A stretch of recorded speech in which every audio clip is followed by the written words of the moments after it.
Good morning students, मैं राजकुमार सैनी आप सभी बच्चों का इस ऑनलाइन पाठ्यक्रम में हार्दिक स्वागत करता हूं।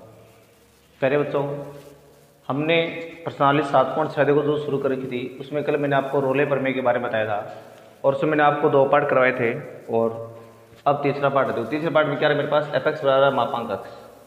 अब जो मापांक फलन होता है, ध्यान रखना, वो क्या होता है, अपने उन सभी बिंदुओं पर संतत तो होता है लेकिन अवकलनीय नहीं होता है, ठीक है ना। तो आपको इसमें क्या लिखनी है, रोले प्रमेय की जांच। तो दिया गया फलन मापांक फलन होने से अंतराल -1 से 1 में क्या है, परिभाषित है, अतः फलन f(x) अंतराल -1 से 1 में क्या है, संतत है। यह संतत के बारे में आपको डिटेल से सिद्ध करना आप 6 की प्रश्नावली सीखोगे, यहाँ पर आपको डायरेक्ट लिखना है, ठीक है ना। सेकंड पार्ट है, दिया गया फलन मापांक फलन होने से x बराबर 0 पर क्या है, अवकलनीय नहीं। अब देखो कहाँ पर अवकलनीय होता है, देखो जैसे मान लो मेरे पास f(x) का मान क्या रहा है, मापांक x आ रही है, तो जो बीच में आपका x का मान उसके बराबर 0 मान, तो बिंदु क्या है, x1 0 आएगा ना, तो केवल 0 पर ये अवकलनीय नहीं है, बाकी सब क्या है, अवकलनीय है। इसी तरह मान लो मेरे पास ये फलन होता है ऐसे f(x) बराबर x - 1, तो आप x - 1 के बराबर 0 मानोगे तो x बराबर 1 आया ना, तो ये फलन आपका x बराबर 1 पर अवकलनीय नहीं है, ठीक है ना। तो यहाँ पर हमें क्या करना है, ये जो फलन आपका है वो x बराबर 0 पर अवकलनीय नहीं है। जब ये x बराबर 0 पर अवकलनीय नहीं है, इसका मतलब आपके रोले प्रमेय यहाँ पर लागू नहीं होगी, इसमें आगे आपको कुछ नहीं करना है, ठीक है ना। अब इसका डी पार्ट देखिए, तो देखो डी पार्ट में आ रहा है मेरे पास कितना, f(x) बराबर x² प्लस 2x - 8 और x बिलोंग -4 से 2। देखो ये तो आपको देखा डायरेक्ट बीजीय व्यंजक है ये, और बीजीय व्यंजक है, इसका मतलब आप चाहे यहाँ पर मान -4 रख दो, बिल्कुल परिभाषित मान आएगा आपके पास, और 2 रखोगे तो भी कहेगा बिल्कुल परिभाषित आपके मान आएगा। और इनके अलावा आप इनके बीच की कोई भी संख्या रखो, चाहे 0 रखो, -3 -2, सब पर आपका मान एक निश्चित आपको मान प्राप्त हो रहा है, ठीक है ना। तो इसमें आप जांच करोगे किसकी, रोले प्रमेय की जांच। तो आपने लिखा रोले प्रमेय की जांच, और जांच करने के लिए पहले पार्ट में क्या लिख दिया, दिया गया फलन बीजीय व्यंजक होने के कारण, बीजीय व्यंजक होने के कारण अंतराल -4 से 2 में परिभाषित है, परिभाषित है। अतः फलन f(x) संवृत अंतराल -4 से 2 में क्या है, संतत है। यानी संतत के लिए आपको क्या करना है, उन फलनों में जो बिंदु x का मान देता है, वो x का मान आप अगर इसमें डायरेक्ट रखते हो और आपके पास एक परिभाषित मान आ रहा है, तो इसका मतलब क्या जाएगा, वो फलन आपका बिल्कुल संतत माना जाएगा। अब देखो इसमें आपको जांच करनी किसकी, अवकलनीयता की जांच। तो इसमें आपको निकालना पड़ेगा पहले f'(x) का मान। f'(x) का मतलब क्या होता है, इसका अवकलन होता है, जो मेरे पास क्या देगा, 2x + 2 आ गया, ठीक है ना। अब देखिए जब f'(x) का मान मेरे पास 2x + 2 आ रहा है, अब देखो इनके बीच की क्वेश्चन क्या लेंगे आप, -3 लो, -2 लो, 0 लो, 1 लो, और यहाँ x की जगह रखो तो आपके पास बिल्कुल एक फिक्स मान आ रहा है, कहीं पर भी अनंत जैसी स्थिति नहीं आ रही है ना। तो आप लिखोगे यानी 2x + 2 अंतराल -4 से 2 के बीच में परिभाषित है। इसका मतलब फलन f(x) क्या हो गया, अंतराल, इसको आप विवृत अंतराल बोलते हैं, ठीक है ना। अंतराल -4 से 2 में अवकलनीय है। इसको आपको ऐसे लिखना है। देखो इसके लिए अवकलनीय में आपका छोटा ब्रैकेट आएगा, इसमें आपका मैसेज आएगा बड़ा ब्रैकेट, ये आपको ध्यान में रखना है। तो देखो अभी आपने इसमें ये तो क्या कर लिया, आपने इसकी 2 पार्ट जांच कर ली, संतत की कर ली, और आपने अवकलनीयता की जांच कर ली। अब देखो तीसरा पॉइंट आपका इसमें क्या आता है, तीसरा पॉइंट आता है कि आपको पहले f(a) का मान निकालना है। यहाँ पर f(a) का मतलब क्या हो गया, या देखो -4 है ना, तो आपको f -4 का मान निकालना है। f -4 का मतलब क्या हो गया, यहाँ x है वहाँ पर आपको -4 रखना है, यानी -4 का स्क्वायर और प्लस 2 × -4 और माइनस में 8, तो मान आ गया 16 -8 -8, और मान मेरे पास क्या आ गया, इसका 0 आ गया। जो आपने अभी f(a) है उसका मान आपने कितना प्राप्त कर लिया है, आपने इसका जो मान है वो 0 आपने प्राप्त कर लिया है। उसके बाद अब देखिए जो नेक्स्ट आपको इसमें जांच करनी है किसके, f(b) का मान निकालना है। तो f(a) का आपने निकाल लिया है। अब देखो f(b) का मान कैसे निकलेगा, तो f(b) का मान निकालने के लिए आपको क्या करना है, यानी आपको यहाँ पर f2 का मान है वो प्राप्त करना है। यानी आपको लिखना है fb का मतलब क्या होगा, आपको f2 का जो मान है वो प्राप्त करना है। तो f2 का मतलब क्या होगा मेरे पास, जहाँ x वहाँ पर आपको 2 रखना है, तो 2 का स्क्वायर प्लस 4 इंटू 2 और माइनस में 8। तो देखो मेरे पास इसका भी जो मान है वो कितना देगा, सॉरी यहाँ पर 2 है, 4 नहीं, 2 है यहाँ पर। तो मान आ गया 4 प्लस 4 माइनस 8, यानी मान आ गया 8 माइनस 8 बराबर 0। तो अब देखो इसमें आपको FB का मान निकालना है। तो FB का मतलब आपको यहाँ पर F2 का मान निकालना है, जो आ जाएगा मेरे पास, यहाँ 2 रख दो, आप यहाँ 2 रख दो, तो 2 का स्क्वायर प्लस 2 गुणा 2 माइनस 8, यानी 4 प्लस 4 माइनस 8, और मेरे पास मान क्या आ गया, 0 आ गया। तो ये भी आपने किसका मान निकाल लिया, FB का। तो देखो दोनों मान बिल्कुल समान आ रहे हैं आपके, यानी आपने लिखा चूंकि FA बराबर आ रहा है मेरे पास FB, इसका मतलब रोले प्रमेय के तीनों प्रतिबंध संतुष्ट होते हैं। जब देखो रोले प्रमेय के तीनों प्रतिबंध संतुष्ट होते हैं, इसका मतलब आपको क्या करना पड़ेगा, f' बराबर 0 लेने पर।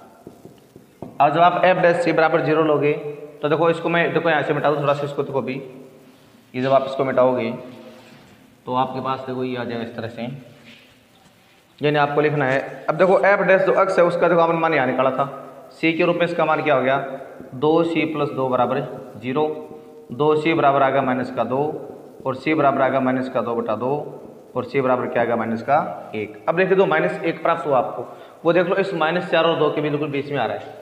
किसके बीच में आ रहा है, -4 से 2 के बीच में। इसका मतलब रोले प्रमेय क्या होती है, सत्यापित होती है। रोले प्रमेय सत्यापित होती है। तो इस तरह से इस सवाल में आपको क्या करना था, रोले प्रमेय का सत्यापन करना था। अब देखिए उसके बाद में आप नेक्स्ट अगला प्रश्न, तो देखो अब इसमें आप नेक्स्ट पार्ट देखो। सबसे पहले आप इसमें f वाला पार्ट देखिए। देखो f वाले पार्ट में मेरे पास क्या रहा है, f(x) का मान आ रहा है महत्तम पूर्णांक फलन x, और जहाँ पर x बिलोंग कर रहा है -2 से +2 के बीच में। अब देखो ऐसा जो फलन होता है वो आपका कहलाता है महत्तम पूर्णांक फलन, और जो महत्तम पूर्णांक फलन होता है ध्यान रखना, वो न तो कभी संतत होता है और न ही अवकलनीय होता है, ठीक है ना। तो आपको लिखना पड़ेगा यहाँ पर रोले प्रमेय की जांच, और रोले प्रमेय की जांच कर रहे हैं, इसका मतलब आपको सीधा लिखना है महत्तम पूर्णांक फलन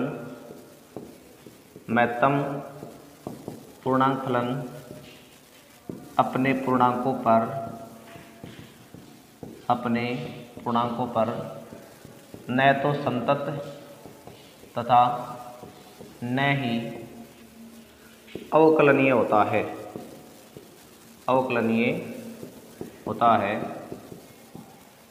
न तो संतत और न ही अवकलनीय होता है। जब ये न तो संतत है और न ही अवकलनीय है, इसका मतलब यहाँ पर रोले प्रमेय वो लागू नहीं होगी, इसलिए रोले प्रमेय लागू नहीं होगी, क्योंकि न तो संतत और न ही ये अवकलनीय। तो महत्तम पूर्णांक में आपको डायरेक्ट ध्यान रखना है, और जो मापांक वाला फलन होता है वो संतत तो होता है लेकिन अवकलनीय नहीं होता, ठीक है ना। अब जो ए पार्ट होता है थोड़ा सा अलग प्रकार का है। एक देखो इसमें आपके एक से अधिक फलन आ रहे हैं। एक तो आ रहा है मेरे पास ये x² + 1, एक आ रहा है 3 - x, ये तो आ रहा है आपका x का मान 0 से बड़ा 1 से लेस, और यहाँ पर x का मान आ रहा है क्या 1 से बड़ा और 2 के बराबर है उससे लेस। अब देखो इसमें पहले आपको जांच करनी पड़ेगी, किसकी, सार्थकता की जांच करनी पड़ेगी। तो आप लिखोगे यहाँ पर रोले प्रमेय की जांच, रोले प्रमेय की जांच। और देखो रोले प्रमेय की जांच में भी आपको पहले किसकी करनी पड़ेगी, सार्थकता की जांच करनी पड़ेगी, यानी आप लिखोगे सार्थकता की जांच।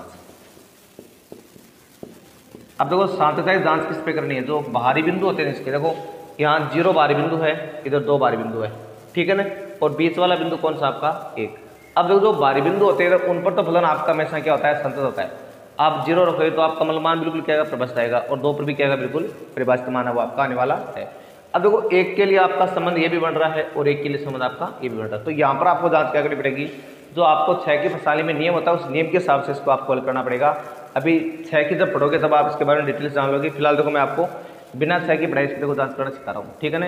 हालांकि थोड़ा इसका बारे में आपने 11वीं में पढ़ रखा है। तो आप लिखोगे x = 1 पर सार्थकता की जांच।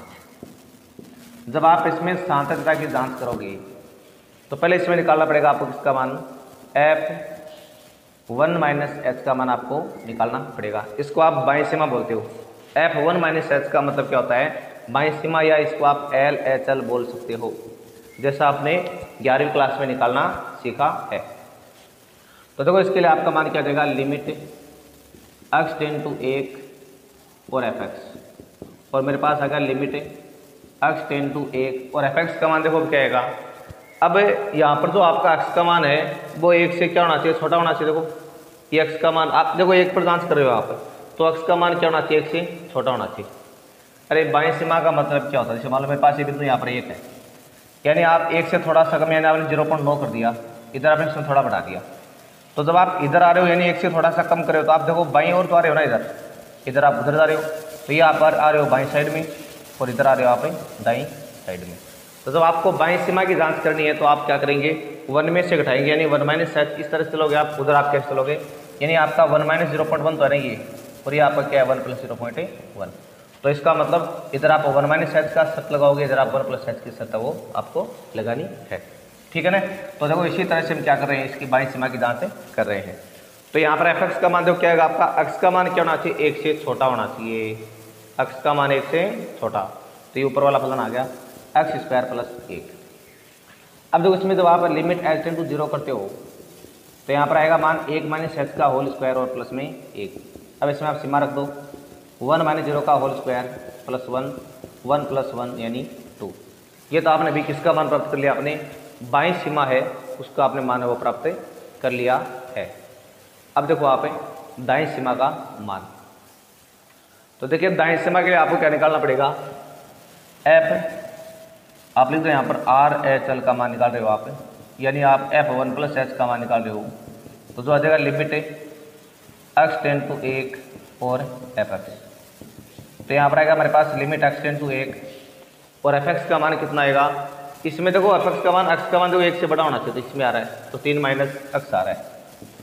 जैसे आप इसमें लिमिट h टेंड टू 0 करोगे तो आपके पास मान क्या देगा, 3 माइनस 1 प्लस h। अब सीमा लगा दो, 3 माइनस 1 प्लस 0 यानी 3 माइनस 1 और मान क्या आ गया मेरे पास 2, ये मेरे पास आ गया RHL का मान। तो देखो ये मान भी 2 आया था और आपका ये मान भी कितना आ रहा है, 2 आ रहा है, तो 2 सीमा का मान निकाल लिया आपने। अब सीधे आपको किसका मान निकालना है, f1 का मान निकालना है, फलन का डायरेक्ट मान।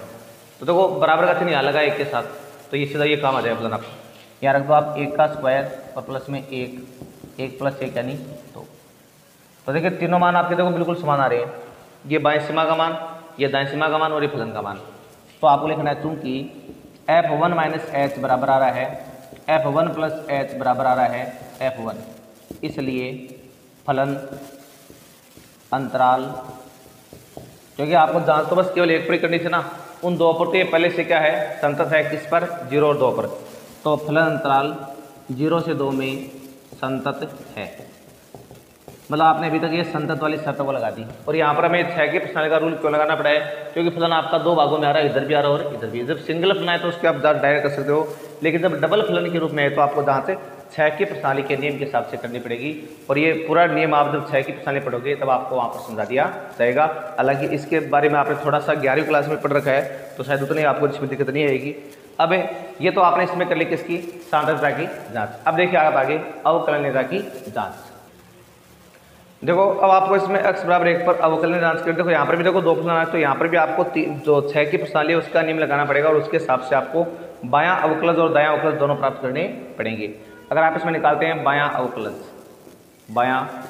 अवकलज, तो इसका संकेत क्या होता है आपका LF-1 का मान आप निकाल रहे हो, यहाँ पर LF-1 का मान आप निकाल रहे हो। तो इसके देखो फॉर्मूला जगह आपका limit h tend to 0 f1 minus h minus f1 बटा माइनस h, ये फॉर्मूला आपको इसमें काम में लेना है। तो अब देखो ये आता जाएगा मेरे पास लिमिट h टेंड टू 0, और देखो जो f1 माइनस h है ना उसका मान कौन सा फलन आएगा, तो देखिए f1 माइनस h का मतलब बाईं ओर वाला फलन काम आएगा। देखो मतलब x का मान देखो 1 से छोटा है ना, आप देखो जहाँ चेक पर कर रहे हो तो बाईं ओर के लिए फलन आपका ये काम आ जाएगा x स्क्वायर प्लस 1 वाला। तो आप यहाँ लिखोगे 1 माइनस h का होल स्क्वायर प्लस 1, यानी जो f1 माइनस h का मतलब क्या हुआ कि जहाँ x है वहाँ पर क्या रखना आपको 1 माइनस h, और बाकी आपका क्या रहा है सेफ, माइनस अब f1 का मान कैसे निकालोगे? f1 का मतलब होगा कि सीधा आप इसमें यहाँ सीधे 1 रख दो तो 1 का स्क्वायर प्लस कितने हो गए 2 हो गए, सीधा यहाँ पे क्या आ गया मेरे पास 2 आ गया और नीचे आ रहा कितना माइनस का h। अब इसको आप आगे सॉल्व करोगे लिमिट टेंड टू 0, इसका देखो मेरे पास वर्ग क्या हो गया 1 minus 2h plus h square plus 1 minus 2 बटा में आ रहा माइनस का h। तो देखो ये दोनों एक है वो इस 2 से कट गए। अब देखो बच्चा क्या मेरे पास लिमिट h टेंड टू 0, देखो जो ऊपर वाला मान है उसमें से आपने क्या कर लिया h कॉमन लिया बाहर, तो अंदर आएगा मेरे पास क्या h माइनस का, ये आप ऐसा करो माइनस h कॉमन ले लो, ठीक है ना बाहर, तो मान बचेगा आपका 2 माइनस h और बटे मारा माइनस का h, ये माइनस काट दिया h काट दिया। अब इसमें आप सीमा लगाओ तो मान क्या आ जाएगा बराबर 2 माइनस 0 और मान मेरे पास क्या आ रहा है 2 आ रहा है। तो ये तो अभी आपने किसका मान प्राप्त कर लिया, आपने एल एफ डैश 1 का मान आपने प्राप्त कर लिया है, मतलब जो बायां अवकलज है उसका मान अभी आपने प्राप्त किया है। अब आप किसका मान निकालेंगे, आप दायां जो अवकलज है उसका मान आप प्राप्त करेंगे। तो दायां अवकलज का मतलब क्या हो गया, आपको आर एफ डैश जो 1 है उसका मान आपको प्राप्त करना है। तो इसका देखो फॉर्मूला क्या होता है, इसका फॉर्मूला ये होता है लिमिट एच टेंड टू 0 और f1 plus H minus f1 बटे माता है एच। ये देखो बायां अवकलज और देखो दायां अवकलज दोनों क्या होते हैं, ये फॉर्मूले होते हैं जो आपको ध्यान रखने हैं, इनके बारे में जो डिटेल से देना है वो आप 6 की प्रणाली में करोगे। तब देखो आप आगे लिखोगे लिमिट एच टेंड टू 0। अब देखो जो f1 प्लस एच है, f1 प्लस एच के लिए क्या करना आपको, फलन आपका देखो अक्स का मान 1 से बड़ा होना चाहिए, तो ये फलन कम आएगा आपका, तो 3 तो आ गया सेम माइनस। अब देखो जहाँ अक्स है ना वहाँ पर आपका मान क्या आएगा 1 प्लस एच आएगा और माइनस f1 का मान मैंने बोल दिया कैसे निकालना आपको, देखो बराबर से यहाँ पर तो यहाँ अक्स है वहाँ पर आप 1 रख दो, तो 1 का स्क्वायर प्लस 1 यानी 2 हो गया, तो यहाँ पर आ गया मेरे पास मान कितना 2 बटे मारा है एच। अब इसको आप सॉल्व करो तो limit H tend to 0 3 minus 1 minus H minus 2 बटे मारा है एच। अब देखो ये माइनस के 3 से क्या कट रहा है 3 कट रहा है। अब देखो मेरे पास आ रहा है limit H tend to 0 minus H बटा एच और आपका मान आएगा माइनस में 1, क्योंकि सीधा एच में एच का भाग चला गया माइनस 1 बार। अब देखो ये माइनस 1 है वो क्या इसके बराबर आ रहा है क्या, नहीं आ रहा ना, तो आप लिखना चूंकि एल एफ डैश 1 बराबर नहीं आ रहा है आर एफ डैश 1 के, इसलिए फलन x बराबर 1 पर अवकलनीय नहीं है, अवकलनीय नहीं है। और जब ये अवकलनीय नहीं है इसका मतलब क्या हो गया, इसलिए f(x) अंतराल, अब देखो इसका अंतराल क्या बनेगा 0 से 2 का अंतराल है, तो देखो 0 से 2 के बीच में कहीं पर भी क्या ये अवकलनीय नहीं है, 0 से 2 में अवकलनीय नहीं है। और जब ये अवकलनीय नहीं है तो आपको ध्यान देना है अवकलनीय नहीं होने का मतलब इसमें आपका ये रोले प्रमेय वो लागू नहीं होगी, तो आप लिखो दोगे अतः रोले प्रमेय लागू नहीं होगी, लागू नहीं होगी। मैंने बोल दिया कि आपको ये तीनों प्रतिबंध शुरुआत से लेकर चलने हैं, संतत है तो ये आगे अवकलनीय जांच करनी है, अवकलनीय है तो ये आगे आपको एफ ए बराबर एफ बी की जांच करनी है, उसके बाद में आपको एफ डैश सी बराबर वो देखना है। अगर इन तीनों में से आपकी एक भी शर्त लागू नहीं होती है तो ध्यान देना कि आपकी जो रोले पर में उसमें लागू नहीं होगी। अब देखिए जो आप नेक्स्ट प्रश्न है प्रश्न संख्या 2 उसको देखो। अब देखो जो नेक्स्ट प्रश्न संख्या 2 है उसमें देखो ये 4 पार्ट आपको दिए गए हैं। एफ एक्स का मान आ रहा है x square plus 5x plus 6x belong कर रहा है -3 से -2 के बीच में, और एफ एक्स इसमें आ रहा है आपका e की घात -x sin x बिलोंग कर रहा है 0 से पाई के बीच में। एफ एक्स आ रहा है √x 1 - x बिलोंग कर रहा है 0 से के बीच में। डी में आ रहा है एफ एक्स बराबर cos 2x x बिलोंग 0 से पाई। अब देखो इनमें क्या करना है, रोले प्रमेय का सत्यापन ही करना है, मतलब उसमें तो आपको जांच करनी थी और इसमें सत्यापन करना। देखो एक तो होता है जांच करना और एक होता है सत्यापन करना, इन दोनों का पहले आप अलग अलग मतलब जान लो। सत्यापन करना या सिद्ध करना एक ही बात है, मतलब इसमें तो आपकी रोले प्रमेय लागू हो भी सकती है, लागू हो भी सकती है और लागू नहीं भी हो सकती है, दोनों काम हो सकते हैं इसके अंदर तो। लेकिन जिसमें सत्यापन करना है उसमें आपकी लागू क्या होगी लागू होगी 100% होगी, ठीक है ना। इसमें नहीं होने का कहीं कोई ऑप्शन नहीं है, इसमें आपकी रोल प्रमेय है वो लागू होगी, इसमें लागू हो भी सकती है और लागू नहीं भी सकती। तो पहले प्रश्न में तो आपको जांच करनी थी, तो वहाँ पर आपके पास मिली जुली प्रतिक्रिया आ रही थी, और यहाँ पर आपको सत्यापन करना है तो आपकी क्या होगी, बिल्कुल 100% सत्य होगी कि रोल में आपकी लागू होगी, ठीक है ना। उसमें आपको ज़्यादा सोचने की आवश्यकता नहीं है। तो देखो जो पहला और इसमें जो दूसरा पार्ट है, देखो ये पहला पार्ट आपको खुद करना है, मैं समझा दूँ कैसे करना है। ये देखो आपका ये बीजीय व्यंजक है और हम -3 से लेकर -2 के बीच का कोई भी मान यहाँ रखते हैं तो आपको बिल्कुल एक परिभाषित मान प्राप्त हो रहा है। तो आपको इसमें लिखना क्या है वो सुन लो थोड़ा ध्यान से। यानी आप लिखोगे पहले रोले प्रमेय की जांच। तो पहले पार्ट में लिखना, दिया गया फलन बीजीय व्यंजक होने के कारण अंतराल -3 से -2 में क्या है, परिभाषित है, इसलिए फलन f(x) -3 से -2 में क्या है, संतत है। ठीक है, संतत है। और इसका मतलब ये साथ में अवकलन भी होगा, क्योंकि जो आप इसका अवकलन करोगे तो आपके पास आएगा 2x + 5। अब देखो 2x + 5 का मतलब आप इनके बीच का कोई भी मान रख के देख लो तो आपको कहीं पर अनंत की कंडीशन प्राप्त थोड़ी हो रही है, नहीं हो रही है ना।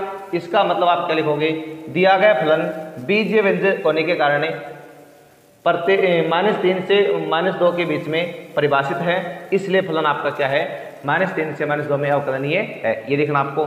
और देखो तीसरा पार्ट आप जानते हो कि आपको यहाँ पर f(a) का मान निकालना है, -3 पर मान निकालना है कितना आएगा, फिर f -2 पर मान निकालना है कितना आएगा। अगर ये दोनों मान बराबर आते हैं, देखो बराबर आते हैं तो ये आपको बाद में क्या लागू करना है, f' = 0 लागू करना है। अगर मान लो यहाँ पर ये f(a) = fb नहीं आई, इन दोनों अलग अलग आ जाए, ये लागू नहीं हो, तो आपको यहाँ पर लिख देना कि रोल प्रमेय आपकी लागू नहीं होती। लेकिन मैंने बोल दिया कि ये सवाल तो आपका सिद्ध करने का है, तो सिद्ध करने का मतलब इसमें तीनों काम होंगे, बिल्कुल 100% होंगे, इसमें आपको बिल्कुल भी सोचने की आवश्यकता नहीं है। यानी ये आपके संतत भी होंगे और अवकलनीय भी होंगे, और f = fb भी आएगा और c का मान क्या आएगा, उनके बीच में भी आएगा। बस केवल आपको क्या दिखाना है, सिद्ध करके दिखाना है प्रश्न में, ये सारी बातें इनमें लागू होगी, ठीक है ना।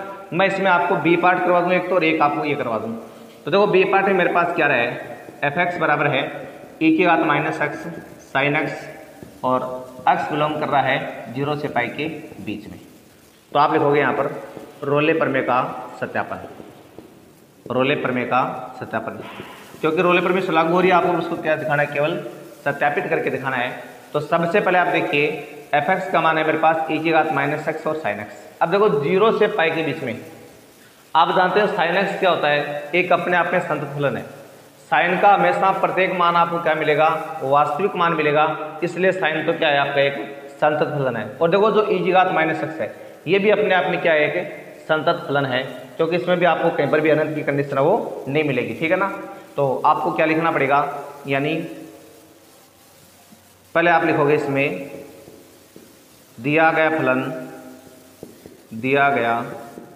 फलन यानी e⁻⁻x sin x अंतराल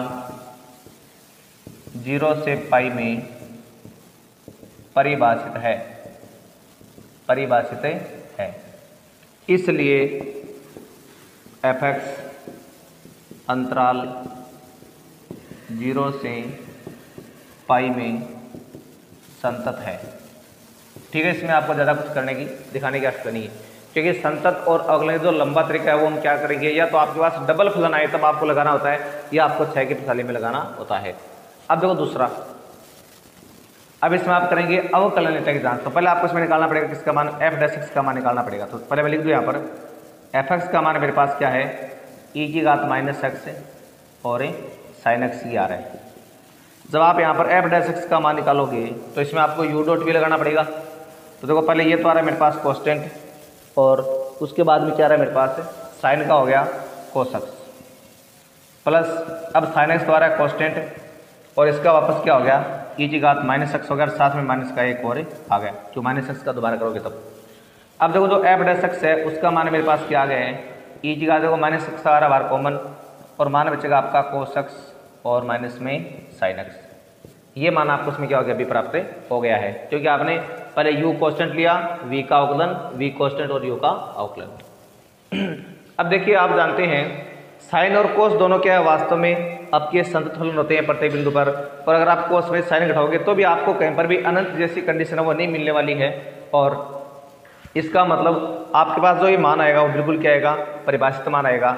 यानी आप लिखोगे, यानी e⁻⁻x और cos x - sin x का मान अंतराल यानी 0 से π के बीच में क्या है, परिभाषित है।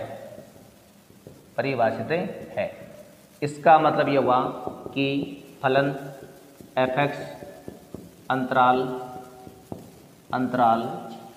0 से पाई में अवकलनीय है।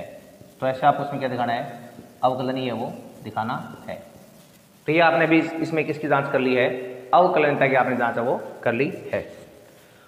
और अब देखिए नेक्स्ट हम पार्ट बात करें एफ ए और एफ बी का मान निकालना है। तो देखो सबसे पहले मैंने लिखा इसमें थर्ड पार्ट में क्या, एफ ए का मान निकालता हूँ मैं। एफ ए का मतलब आपको एफ जीरो का मान निकालना है। तो देखो एफ जीरो का मतलब यहाँ पर क्या हो जाएगा अभी, जहाँ पर एक्स है वहाँ सब जगह आपको क्या रखना है, जीरो रखना है। तो ई की घात -0 और साइन 0। अब देखो जो ई की घात -0 होता है उसका मान देखो क्या होता है, वैसे 1/e⁻0 मान लेंगे आप इसको, और इसका मान क्या होता है, 0 होता है, ठीक है ना। और ई की घात जो 0 है उसका मान क्या होता है, 1 होता है। तो 1/1 गुणा 0 यानी 1 गुणा 0 और आपका मान क्या आ गया, 0 आ गया, ठीक है ना। अब देखो नेक्स्ट हम बात कर रहे हैं आगे इसमें एफ बी के मान की। तो जो एफ बी का मान है तो उसमें आप कैसे निकालोगे, यानी आपको लिखना है एफ बी। तो एफ बी का मतलब क्या हो गया, e की पावर -पाई और यहाँ पर आ रहे हैं साइन पाई। अब देखो e की पावर -पाई तो आपका मान देखो कुछ भी हो सकता है, ठीक है ना। लेकिन जो साइन पाई है उसका मान आप जानते हैं कितना होता है, 0 होता है।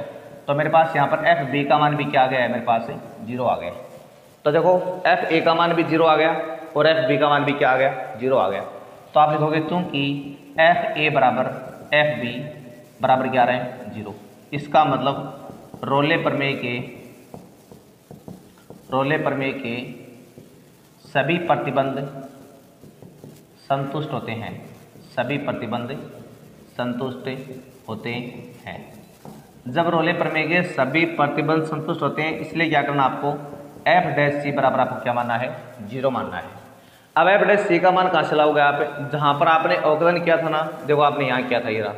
तो e की घात -c हो जाएगा, e की घात -c और ये मेरे पास आ रहा है cos c minus sine c बराबर 0। अब देखो आपके पास दो फैक्टर की कंडीशन बन रही है, एक तो आ रहा है मेरे पास e की घात -c बराबर 0। अब देखो आप जानते हैं कि e की घात 0 खुद का मान 0 होता है। तो e की घात -c बराबर 0 का मतलब ऐसी कोई कंडीशन नहीं आएगी जिसका मान आपके पास क्या हो, 0, क्योंकि e की घात तो 0 खुद होती है, उसी का मान 1 ही शुरू होता है। अरे देखो आपने e की घात x का फॉर्मूला पढ़ रखा है, 1 + x स्क्वायर बटा फैक्टोरियल 2 x क्यूब बटा फैक्टोरियल 3, ये पढ़ रखा है ना आपने। अब अगर आप देखो इसमें x का मान 0 रखते हो, देखो यहाँ पर तो 1 + 0 ये सारे वाले मान 0 तो हो गए ना, एक वाले। तो यानी e की घात 0 का मान क्या आ रहा है, 1 आ रहा है। तो e की घात जो 0 है कम से कम उसका मान मेरे पास क्या आ रहा है, 1 आ रहा है, ठीक है ना। और जब e की घात 0 का मान है उसका मान अगर आपका 1 आ रहा है तो उसका मतलब ये हुआ कि आपको मान 1 से छोटा कभी प्राप्त होगा ही नहीं। तो इसलिए ऐसी कोई कंडीशन नहीं बनने वाली है कि हमारे पास e की घात c का मान क्या दे, 0 आ दे। तो इसलिए उसको तो हम क्या कर देंगे, अमान्य कर देंगे। और हम कौन सा लेंगे, यानी आप लिखोगे e की घात -c बराबर 0।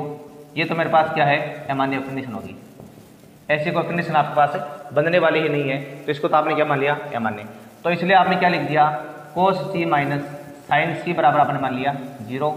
अब cos c बराबर आ गया मेरे पास क्या, साइन c आ गया। अगर मैं देखो दोनों तरफ इसमें cos c का मान लगाता हूँ तो मान क्या देगा, 1 बराबर tan c आ जाएगा, यानी tan c बराबर मेरे पास क्या आ गया, 1 आ गया। अब आप जानते हैं tan में एक मान कितने का होता है, tan π/4 का होता है। तो आपने दे दिया यहाँ पर tan π/4, ये काटा और c बराबर मेरे पास अभी क्या आ गया है, c का मान आ गया मेरे पास π/4। देखो जब c बराबर आपके पास π/4 आ गया है और आप जानते हैं कि जो π/4 है वो बिल्कुल किसके बीच में आ रहा है, वो देखो 0 से π के बीच में आ रहा है। तो ये किसके बीच में बिलोंग कर रहा है, 0 से π के बीच में बिलोंग कर रहा है। इसका मतलब रोले प्रमेय सत्यापित होती है, रोले प्रमेय सत्यापित होती है। तो इस तरह से आपको इस प्रश्न को करना था। अब देखो नेक्स्ट हम आगे बात कर रहे हैं, एक पार्ट मैंने इसका करवा दिया है, ये पहला पार्ट मैंने समझा दिया कैसे करना है। अब जिसमें सी पार्ट करवा दूँ मैं आपको, डी पार्ट आप खुद कर लेना। तो देखो डी पार्ट में समझा दूंगा, आपको सी पार्ट है वो करवा दूंगा। तो देखो सबसे पहले आप इसमें जो डी पार्ट उसके बारे में जान लो। देखो मेरे पास क्या रहा है, एफ एक्स बराबर cos 2x आ रहा है। देखो cos 2x है। अब cos x आपको पता है कि साइन और cos दोनों क्या होते हैं, बिल्कुल संतत फलन है आपके। तो इसका मतलब क्या लिखना आपको, यानी जो दिया गया फलन आपको 0 से π में क्या आएगा, एक संतत फलन आएगा और साथ में ये क्या आएगा आपका अवकलनीय फलन है वो भी आएगा, ठीक है ना। तो ये तो आपको बात दोनों डायरेक्ट के लिखनी है, सीधे लिखनी है, क्योंकि साइन और कोसेक्स दोनों होते हैं एक मात्रा, ऐसे दोनों हमेशा क्या होते हैं आपके प्रत्येक वास्तविक मानों पर संतत और अवकलनीय फलन होते हैं। कौन? साइन एक्स और कोसेक्स, ठीक है ना, इन दो के बारे में। तो वो दोनों तो आपको बातचीत दी जाएगी संतत और अवकलनीयता के बारे में। तो और अब देखो तीसरा, फिर बाद में आपको इसमें एफ ए का मान निकालना, देखना कितना आएगा, और एफ बी का मान निकालना, देखना कितना आएगा। तो ये मान आपका दोनों क्या आएंगे, इसका मान तो देखो एक आ जाएगा भाई, जैसे कोस जीरो लिया आपने तो कोस जीरो का मान क्या हो गया आपका एक हो गया, और जब आप बाद में कोस या पाई रखोगे तो मान क्या बनेगा आपका कोस 2 पाई बनेगा, कोस 2 पाई का मान भी क्या जाएगा आपका एक आ जाएगा। तो दोनों मान आपके बराबर जाएंगे। फिर आपको एफ डैश सी बराबर 0 रखना है और अपना क्या निकालना है, आपको आंसर है वो निकालना है। तो ठीक है, सी का मान निकाल दो, क्या के बीच में आ जाएगा। अब हम बात करेंगे इसके सी पार्ट की। तो इसमें देखो एफ एक्स का मान है मेरे पास कितना, रूट में एक्स इंटू 1 माइनस एक्स, और एक्स बिलोंग कर रहा है 0 से 1 के बीच में। अब देखिए ये देखो फलन आपको तो दिया गया है ना, यहाँ पर आप इसका मान देखो एक्स का 0 रखोगे तो मान देखो पूरा क्या बन रहा है 0 बन रहा है। अगर आप इसका मान 1 रखते हो तो मान क्या बन रहा है आपका 0 बन रहा है। अगर आप 0 से और 1 के बीच में जैसे मान लो आपने 1/2 लिया तो मान आएगा 1 माइनस 1/2, 1/2 गुणा 1/2 यानी 1/4। यानी आपको रूट में कहीं पर भी नेगेटिव नंबर नहीं प्राप्त हो रहा, आपको सारे के सारे नंबर क्या रहे आपके पॉजिटिव आ रहे हैं। तो मतलब क्या आ रहा है आपके पास प्रत्येक बिंदु पर एक वास्तविक मान है वो आ रहा है। तो इसमें आपको सीधा लिखना है, यानी आपको लिखना है यहाँ पर रोले प्रमेय का सत्यापन, रोले प्रमेय का सत्यापन। और इसमें लिखना पड़ेगा आपको दिया गया फलन रूट एक्स 1 माइनस एक्स यानी अंतराल 0 से 1 के प्रत्येक बिंदु पर परिभाषित है,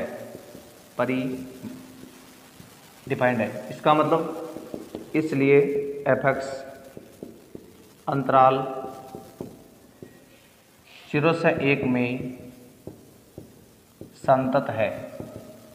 ये तो आपने इसकी किसकी जांच कर ली है, जो संतत है उसकी आपने जांच कर ली है। तो इसका होगा पहला पार्ट। अब सेकेंड पार्ट जो आपका होता है वो किसका होता है, अवकलनीयता का होता है। तो यहाँ देखो मैंने एफ एक्स का मान लिया कितना, रूट में एक्स, इसको जब मैं अगर गुणा करूँ तो क्या बनेगा, ये एक्स माइनस एक्स स्क्वायर बन जाएगा, बन गया ना। अब मेरे को यहाँ पर पहले निकालना है किसका मान, एफ डैश एक्स का मान निकालना है। तो इसका मतलब आप अवकलन करोगे तो देखो पहले आपका रूट एक्स आ रहा है, और रूट एक्स का होता है 1/2 रूट एक्स, ये इसका अवकलन हो गया। अब अंदर वाले मान का फिर से अवकलन करोगे तो क्या आएगा, एक का तो एक्स का तो आ गया, एक इसका क्या आ गया 2x आ गया। तो मेरे पास अभी क्या आ गया है, जो एफ डैश एक्स है उसका मान आ गया मेरे पास 1 minus 2x/2 root x minus x square. अब देखिए ये जो आपका फलन है, आपको एक्स का मान देखो इस बार 0-1 तो लेना नहीं है, क्योंकि अवकलनीयता में आपका मान केवल इनके बीच का आएगा। तो आपको पता है जब आप 1 लोगे तभी मान आपका क्या आएगा 0 आएगा, या क्या आप मान 0 लोगे तो मान क्या आएगा, बस 0 आएगा। यानी 0 और 1 पर आपका मान क्या आएगा 1/0, यानी अनंत की कंडीशन वो आएगी। बाकी 0-1 के अलावा किसी भी बिंदु पर आपके पास ऐसी अनंत की कंडीशन नहीं आएगी। तो आप देखो इसके बीच में मान लो मेरे पास 1/2 आ रहा है, तो आपने रखा यहाँ पर 1 माइनस 2 गुणा 1/2, यहाँ पर भी रख दो आप 2, 1/2 माइनस 1/2 का स्क्वायर क्या हो गया 4 हो गया। तो देखो सरल करोगे तो नीचे 0 नहीं आ रहा है ना। अब नीचे 0 नहीं आ रहा, इसका मतलब क्या है, आपका मान बिल्कुल क्या आएगा, एक परिभाषित मान है वो आएगा, ठीक है ना। क्योंकि ऊपर वाला मान आपका 1 माइनस 1 हो गया ना, और नीचे वाला मान क्या हो जाएगा आपका 2 गुणा रूट 1/2 हो जाएगा, ठीक है ना। ये कट के आपका मान रहेगा 0/1, यानी आपका मान क्या गया 0। 0 क्या है, अनंत की कंडीशन नहीं है आपके पास, बिल्कुल फिक्स मान आपका डिफाइंड मान है, इसलिए फलन क्या आपका अवकलनीय है। तो आप लिखोगे यानी फलन जो एफ डैश एक्स है अंतराल, इसमें ध्यान रखना छोटा ब्रेक लिखना आपको, अंतराल 0 से 1 के प्रत्येक बिंदु पर परिभाषित है, इसलिए फलन एफ एक्स विवृत अंतराल, इसको आप विवृत अंतराल बोलते हो, ठीक है ना, उसको बोलते हो संवृत अंतराल। विवृत अंतराल 0 से 1 में क्या है, अवकलनीय है, अवकलनीय है। तो ये तो आपने अभी इसमें किसकी जांच कर ली है, जो अवकलनीयता है उसकी आपने जांच कर ली है। अब तीसरा पॉइंट आपका किसका आता है, एफ ए और एफ बी वाला। तो तीसरे में आपको निकालना पहले एफ ए का मान वो प्राप्त करना है। तो जब आप यहाँ पर एफ ए का मान निकालोगे तो एफ ए का मतलब क्या हो गया, यहाँ पर जो आपका मान है एक्स वो आपको रखना है कितना, 0 रखना है। तो एफ 0 का मतलब मेरे पास क्या हो गया, रूट में 0 इंटू 1 माइनस 0। तो आपका मान बिल्कुल क्या आ जाएगा, 0 आ जाएगा। इसी तरह जब आप इसमें एफ बी का मान निकालोगे तो क्या आएगा मान आपका, इस बार आपको 1 लेना है तो एफ 1 मान रखने पर आ गया 1 इंटू 1 माइनस 1, ये भी क्या आ गया आपका मान है 0 आ गया। यानी जो दोनों के दोनों मान आपको है वो क्या प्राप्त हो रहे हैं, 0 प्राप्त हो रहे हैं। तो आपको क्या लिखना पड़ेगा, यहाँ पर आपको लिखना पड़ेगा, यानी क्योंकि जो एफ ए बराबर एफ बी है ये दोनों मान क्या आ रहे हैं, 0 आ रहे हैं। इसका मतलब रोले प्रमेय के तीनों प्रतिबंध संतुष्ट होते हैं। देखो जब रोले प्रमेय के तीनों प्रतिबंध संतुष्ट होते हैं, इस बात का मतलब ये हुआ कि इसलिए आपको क्या मानना है, एफ डैश सी बराबर आपको 0 मानना है। यानी एफ डैश सी बराबर आप क्या लेंगे, 0। अब देखो एफ डैश सी का मान कहाँ से लाओगे, वो देखो जो अभी आपने अवकलन किया था वहाँ से लेकर आप जरा, यानी 1 माइनस 2c बटा 2 रूट में c माइनस सी स्क्वायर बराबर 0। अब देखो जब आप इनको वज्र गुणा करवाते हो तो आपके पास मान क्या देगा, 1 माइनस 2c बराबर 0, माइनस 2c बराबर आ गया माइनस का 1 काट दो और c बराबर आ रहा है 1 बटा 2। तो ये आपने c का मान है वो प्राप्त कर लिया। अब देखो c का मान 1 बटा 2 क्या इनके बीच में आ रहा है क्या, बिल्कुल इनके बीच में आ रहा है। तो ये किसके बीच में बिलोंग कर रहा है, 0 से 1 के बीच में। इसका मतलब ये हुआ कि जो रोले प्रमेय है वो हमारे पास यहाँ पर क्या होती है, सत्यापित होती है। रोले प्रमेय सत्यापित होती है। तो बच्चों आज मैंने आपको ये रोले प्रमेय जो सवाल है वो बताए हैं, और ये डी पार्ट वाला आप खुद कर लेंगे। इसमें क्या लिखना, आपको सीधा लिखना है कि कोस जो 2x है वो 0 से पाई में क्या है, परिभाषित है, इसलिए फलन क्या है, इस अंतराल में संतत है। इसी तरह आप क्या लिखेंगे, इसका अवकलन आएगा आपका माइनस का 2 sin 2x, ये भी क्या आपका 0 से पाई में परिभाषित है, इसलिए फलन क्या आपका अवकलनीय है। फिर आपको एफ एफ बी का मान निकाला, इसका सत्यापन है वो आपको करना है। तो ये तो हमने पढ़ा किसके बारे में, रोले प्रमेय के बारे में। अब देखो मैं आपको जो माध्यमान प्रमेय है या लांगराज प्रमेय है उसके बारे में बता रहा हूँ आगे। देखो आगे आपके पास देखो कुछ इसमें पार्ट दिए गए हैं, तो इसमें 4 पार्ट है। पहला पार्ट देखो लिख दिया इसमें, बाकी देखो दूसरा पार्ट इसका ये रहेगा, एफ एक्स का मान है वो आपको आए तो इसको ट्राई कर लेना। बाकी मैं इसको तो कल दोबारा से भी प्रश्न जो बचेंगे वो करवाऊंगा आपको, इनके आपको घर पे ट्राई कर लेने अगर आपको आए तो। और जहाँ पर अक्स बिलोंग करेगा 0 से 2 के बीच में, ठीक है ना। और इसी तरह देखो इसका जो थर्ड पार्ट है वो मैं देखो यहाँ लिख दूँ, इसका सी पार्ट रहेगा, यानी एफ एक्स बराबर आ रहा है मेरे पास x square minus 3x plus 2, और जहाँ पर ये एक्स बिलोंग करेगा किसके बीच में, -2 से 3 के बीच में। और इसी तरह जो आपका जो डी पार्ट इसमें वो आ रहा है एफ एक्स बराबर यानी 1 बटा 4x माइनस 1, और एक्स बिलोंग कर रहा है 1 से 4 के बीच में, ठीक है ना। देखो इसमें कुल 4 पार्ट है, तो इसमें मैं आपको अभी एक पार्ट कराता हूँ, बाकी जो 3 पार्ट है वो आपको घर पे ट्राई कर लेने, अगर आपको आएंगे तो ठीक है, अन्यथा वो तीनों पार्ट में आपको कल करवा दूंगा, ठीक है ना। इसमें भी आप एक बार पहला पार्ट है वो देखिए। इसमें देखो मेरे पास आ रहा है एफ एक्स बराबर एक्स प्लस 1 बटा एक्स, और जहाँ पर एक्स बिलोंग कर रहा है 1 से 3 के बीच में। और आपको सत्यापन किसका करना है, लांगराज माध्यमान प्रमेय का सत्यापन, ठीक है ना। अब देखिए इसका सत्यापन क्या करना है, देखो इसकी 2 शर्त तो वही सेम रहेगी, संततता और अकलनीयता की आपको जहाँ से करनी है। तो देखो आप अगर यहाँ पर एक्स का मान 1 रखोगे तो बिल्कुल फिक्स मान आ रहा है आपका, अगर आप एक्स का मान 3 रखोगे तो भी आपका फिक्स मान आ रहा है, कहीं पर भी अनंत की कंडीशन नहीं बढ़ रही है। और देखो इनके बीच में से मान लो आपने 2 लिया, तो 2 लेने पर भी आपका जो मान क्या है बिल्कुल फिक्स मान आ रहा है आपका। तो ये बिल्कुल क्या आपका संतत फलन है, क्योंकि अब आपका अनंत केवल एक ही शर्त पर आएगा, अगर आप एक्स का मान 0 रखोगे तभी मान क्या आएगा, अनंत। और देखो 0 आप इसमें ले नहीं सकते, क्योंकि आप 1 से 3 के बीच की संख्या ले रहे हो, 0 के बीच में आता नहीं है। तो आपको क्या करना पड़ेगा पर इसमें, यानी एफ एक्स जो आपका है, एफ एक्स अंतराल 1 से 3 के प्रत्येक बिंदु पर परिभाषित है, परिभाषित है, इसलिए फलन अंतराल 1 से 3 में संतत है। तो ये तो इसमें आपने क्या लिख दिया, सांतकता है उसकी आपने जांच कर ली। अब सेकंड जो इसमें आपका आता है अवकलनीयता की जांच। तो इसके लिए क्या करना पड़ेगा, पहले आपको इसका अवकलन करना पड़ेगा। तो देखो जब आप एफ डैश एक्स निकालोगे तो आप जानते हैं एक्स का तो क्या हो गया, 1 हो गया, और देखो 1 बटा एक्स का अवकलन क्या होता है, माइनस में 1 बटा एक्स स्क्वायर। मैं देखो अभी आपको समझाता हूँ। जब आप 1 बटा एक्स का अवकलन करते हो आप, तो इसको आप क्या मानेंगे, इसको आप एक्स की घात माइनस 1 मान लेंगे, ऊपर तो लगा है ये। अब इसमें आपने रूल लगाया तो एन एक्स की घात एन माइनस 1 यानी माइनस 1 एक्स की घात माइनस 1 माइनस 1 यानी माइनस 1 एक्स की घात माइनस में 2, तो माइनस 1 बटा एक्स स्क्वायर। ये मेरे पास क्या आ गया, इसका जो अवकलन है वो आ गया, ठीक है ना। अब देखो ये मान भी देखो आपका केवल 0 पर क्या आता है, अपरिभाषित मान आता है 0 पर, 0 के अलावा किसी पर भी नहीं आता ये, क्योंकि आपको मान लेना पड़ेगा 1 से 3 के बीच में। तो 2 ले सकते हो आप, 2 लोगे तो मान के आएगा आपका बटा 2 आएगा, या और कुछ ले लो आप, यानी आप 0 तो ले ही नहीं सकते ना। तो इसलिए आपको क्या लिखना पड़ेगा, यानी एफ डैश एक्स अंतराल 1 से 3, ध्यान से छोटा ब्रैकेट आएगा कि प्रत्येक बिंदु पर परिभाषित है। ये आपका रफ काम है, इसको दिखाने की आपको आवश्यकता नहीं है। इसलिए जो फलन एफ एक्स है अंतराल 1 से 3 में अवकलनीय है। तो अभी आपने इसमें ये तो किसकी जांच कर ली है, सांतकता और अवकलनीयता की जांच आपने कर ली है। अब जो इसमें तीसरे पार्ट में क्या होता है, इसमें अब इसमें आपको निकालना पड़ेगा एफ ए का मान। एफ ए का मतलब क्या हो जाएगा आपका, यानी आपको यहाँ पर 1 पर अपना मान वो निकालना पड़ेगा, कितना आएगा। तो एफ 1 का मान आ गया मेरे पास 1 + 1 बटा, यानी एफ ए का मतलब हो गया एफ ए का मतलब जहाँ आप समाई करें ना, तो आप मान हो गया 1 + 1 बटा, यानी 1 + 1 या 2 हो गया मान। इसी तरह आपको निकालना पड़ेगा एफ 3 का मान। तो आपको एफ 3 का मान निकालना है।